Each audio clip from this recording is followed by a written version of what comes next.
Dalam video kali ini, kita akan menceritakan tentang Utsman bin Affan. Ia adalah salah satu sahabat Rasulullah yang taat beribadah kepada Allah semasa hidupnya. Namun sebelum kita lanjut, silakan subscribe terlebih dahulu pada channel ini, agar kalian bisa mendapatkan notifikasi kisah-kisah Islami lainnya. Utsman bin Affan adalah salah satu dari 10 sahabat yang dijamin masuk surga oleh Nabi Shallallahu Alaihi Wasallam, dan menjabat sebagai khalifah setelah Umar bin Khattab. Berikut kisah lengkap Utsman bin Affan meliputi asal-usul, sejarah keislaman, dan karomah yang dimiliki berupa mampu membaca hati orang dan keteguhannya mempertahankan Islam, serta peristiwa kematiannya.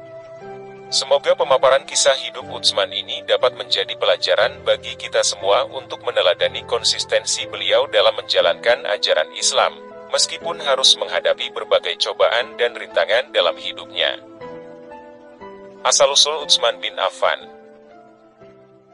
Utsman lahir di Mekah, 6 tahun setelah kelahiran Nabi Muhammad, atau tahun 576 Masehi, jadi lebih muda 6 tahun dari Rasulullah. Ada juga yang mengatakan bahwa Utsman dilahirkan di Taif pada tahun ke-6 dari kenabian Rasulullah. Jadi, ia lebih muda 5 tahun dari Nabi. Ayah Utsman bernama Affan, dia adalah seorang pengusaha terkemuka dan sukses di Jazirah Arab. Sedangkan ibunya bernama Arwa binti Quraisy, bibi Nabi Muhammad. Nenek Utsman yang bernama Ummu Hakim al-Baidah adalah putri dari Abdul Muthalib dan juga saudara kandung Abdullah, ayah Nabi Muhammad Shallallahu Alaihi Wasallam. Dengan demikian, Utsman adalah anak dari sepupu Nabi. Utsman adalah anak pertama dari 2 bersaudara. Adiknya bernama Aminah, istri dari Al-Hakam bin Kisan. Utsman adalah satu-satunya sahabat yang menikahi 2 putri Rasulullah, yakni Ruqayyah dan Ummu Kulsum. Oleh sebab itulah, ia dijuluki Dzu al-Nurain, yang berarti orang yang memiliki 2 cahaya. Ada juga yang mengatakan bahwa julukan itu karena ia banyak membaca Al-Quran setiap malam setelah salat. Utsman lahir dan dibesarkan dari keluarga Umayyah dari suku Quraisy. Dalam peranan politiknya, Bani Umayyah berada di bawah Bani Hashim, dan mereka pernah dipercaya untuk menjaga bendera nasional Quraisy sebelum Islam datang. Selain itu, Bani Umayyah, keturunan Abdu Syam sejak zaman jahiliyah terkenal dengan kekayaannya. Sebagian kekayaan negeri mereka yaitu Al-Haram, termasuk kunci kepemimpinan dan pemerintahan Arab ada di tangan mereka. Saat itu, Mekah dikenal sebagai kota metropolis yang menjadi sentral bisnis dan tempat berkumpulnya para pengusaha yang keluar masuk ke Mekah. Sejarah keislaman Utsman. Suatu hari, Utsman memimpin kafilah dagang yang menempuh perjalanan dari Syam ke Mekah. Utsman mewarisi kafilah itu dari ayahnya yang sering melakukan perjalanan niaga dengan menelusuri lembah-lembah di wilayah Mekah, Syam, dan Irak.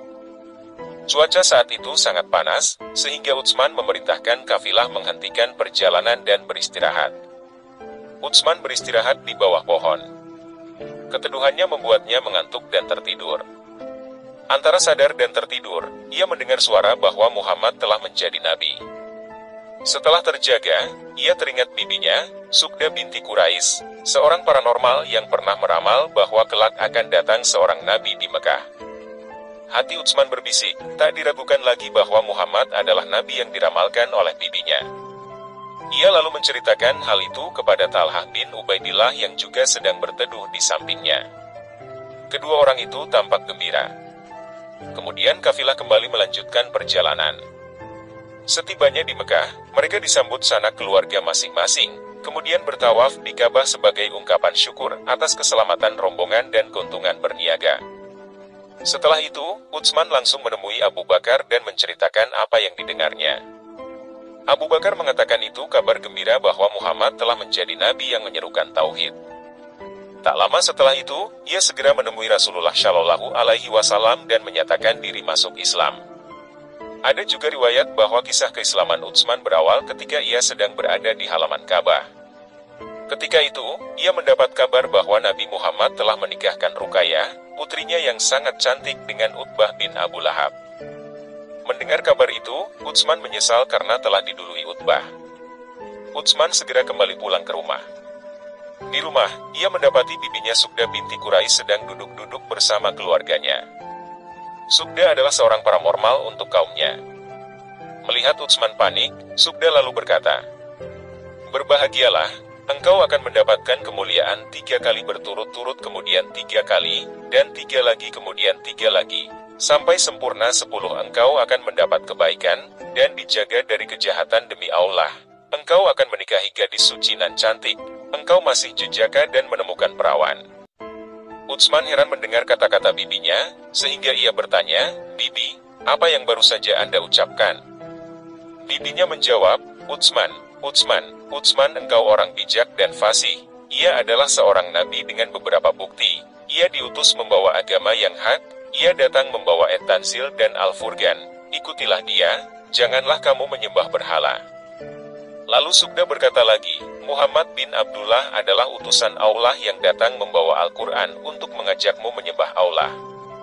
Pusatnya lentera, ucapannya benar, agamanya membawa keberuntungan, perintahnya menjadi keselamatan, tanduknya menyerunduk, semua musuh akan tunduk padanya, teriakan karena terluka oleh tombak tidaklah guna, batu akan hancur dan tombak-tombak akan terpasang." Setelah itu, Sugda pergi. Sementara mendengar perkataan bibinya itu, Utsman bingung memikirkan apa yang baru saja dikatakan oleh bibinya tadi. Selasa pagi, Utsman menemui Abu Bakar untuk berkonsultasi mengenai apa yang telah diberitahukan bibinya tentang Muhammad. Abu Bakar bertanya mengenai kedatangannya. Lalu Utsman memberitahu kabar dari bibinya itu. Abu Bakar berkata, "Celaka engkau Utsman. Demi Allah, engkau adalah seorang yang bijak yang mampu membedakan antara kebenaran dan kebatilan. Berhala-berhala yang disembah oleh kaummu bukankah terbuat dari batu yang tuli, tidak bisa mendengar dan melihat, juga tidak bisa memberi mudarat dan manfaat?" Utsman menjawab, "Benar, demi Allah seperti itulah keadaannya." Abu Bakar berkata, "Demi Allah, apa yang telah dikatakan bibimu benar. Dia adalah Muhammad bin Abdullah. Allah telah mengirimnya sebagai utusan untuk semua makhluk. Apa engkau ingin bertemu dengannya dan mendengarkan sesuatu darinya?" Mereka berdua pun berangkat untuk menemui Nabi Muhammad Shallallahu Alaihi Wasallam. Sesampainya di rumah Nabi, ia melihat Nabi lewat bersama dengan Ali yang sedang membawakan baju beliau. Abu Bakar segera mendekat lalu berbisik ke telinga Nabi. Maka, beliau kemudian duduk dan menyambut Utsman. Beliau bersabda, "Utsman, sambutlah Allah untuk mendapatkan surganya. Aku adalah utusan Allah yang dikirim kepadamu dan kepada semua makhluknya." Utsman berkata, "Demi Allah, begitu aku mendengarkan sabda beliau, maka aku segera memeluk Islam." Setelah masuk Islam, Utsman sangat mencintai Rasulullah Shallallahu Alaihi Wasallam dan sangat patuh pada beliau. Ia selalu meneladani Rasulullah dalam kondisi apapun. Utsman menjelaskan hal tersebut dalam salah satu pidatonya, "Sesungguhnya Allah mengutus Muhammad dengan membawa kebenaran Islam. Saya termasuk salah satu yang memenuhi seruan Allah dan Rasul-Nya. Saya melaksanakan 2 kali hijrah dan berbayat kepadanya. Demi Allah, saya tidak pernah sekalipun menipu atau mendurhakai beliau hingga beliau wafat."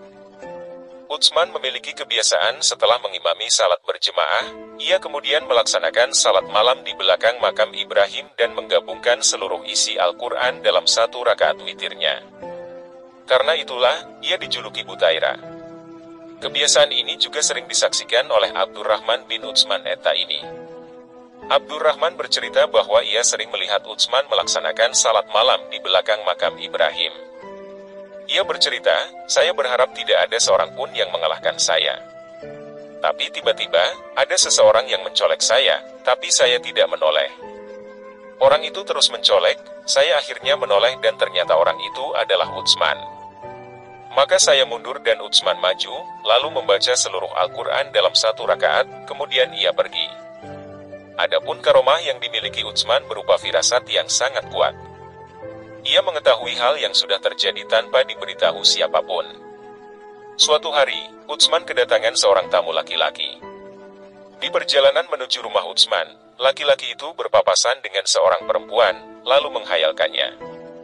Ketika sampai di rumah Utsman, ia berkata kepada laki-laki itu, "Salah satu dari kalian bertamu sementara ada bekas zina di kedua matanya." Laki-laki itu terkejut dan bertanya, "Apakah masih ada wahyu setelah Rasulullah?" Utsman menjawab, "Tidak, itu tadi firasat orang mukmin."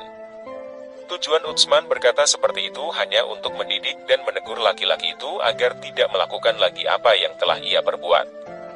Selanjutnya, Taj al-Subki yang meriwayatkan kisah ini mengatakan bahwa setiap kemaksiatan itu kotor dan akan muncul noda hitam di dalam hati sesuai kadar kemaksiatannya, seperti dalam firman Allah Subhanahu wa Ta'ala dalam Al-Quran yang artinya, sekali-kali tidak demikian, sebenarnya apa yang mereka usahakan itu menutupi hati mereka. Quran Surat Al-Mutaffifin ayat 14. Semakin lama seseorang melakukan maksiat, hatinya akan semakin kotor dan ternoda, sehingga hati menjadi kotor, pintu-pintu cahaya akan tertutup, dan hati pun menjadi mati, serta tidak ada lagi jalan untuk bertobat. Allah berfirman dalam Al-Quran yang artinya, mereka rela berada bersama orang-orang yang tidak pergi berperang, dan hati mereka telah tertutup, sehingga mereka tidak memahami kebahagiaan beriman dan berjihad. Quran Surat At-Taubah ayat 87. Karomah lain yang dimiliki Utsman adalah ia mampu membuat tongkat patah kembali utuh. Jahja Al-Gifarj adalah orang yang membenci Utsman. Ia berkata, berdirilah, hai orang tua dan turunlah dari mimbar. Ketika itu memang Utsman sedang berkhutbah di atas mimbar dengan menggunakan tongkat yang biasa digunakan oleh Rasulullah, Abu Bakar, dan Umar. Jahjah lalu merebut tongkat tersebut dan memukulkannya ke lutut Utsman hingga tongkat tersebut patah. Sampai-sampai patahan dari tongkat tersebut menusuk lutut Utsman dan ia pun terluka. Utsman kemudian turun dari mimbar, lalu orang-orang membawanya. Utsman lantas menyuruh orang untuk mengikat tongkat tersebut hingga tersambung kembali. Setelah kejadian itu, Jahjah sekali atau dua kali keluar, lalu terkepung dan terbunuh. Bahkan Jahjah dikabarkan menderita penyakit aneh yang menggerogoti tangannya dan berulat.